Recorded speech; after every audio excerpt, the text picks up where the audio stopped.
Paboritong ulam. At mga tulad kong anemic, masarap ito. Tagos ng kabuti. Ang high-blood. Dito ho kami pinalaki ng aming mga magulang sa farm. Yan po nasa likod namin. Kaya ito yung mga nakasanayan namin pagkain. Gulay-gulay.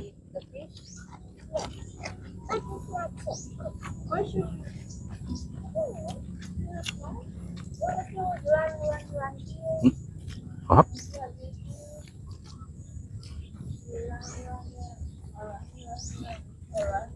Nagasang. Kaya.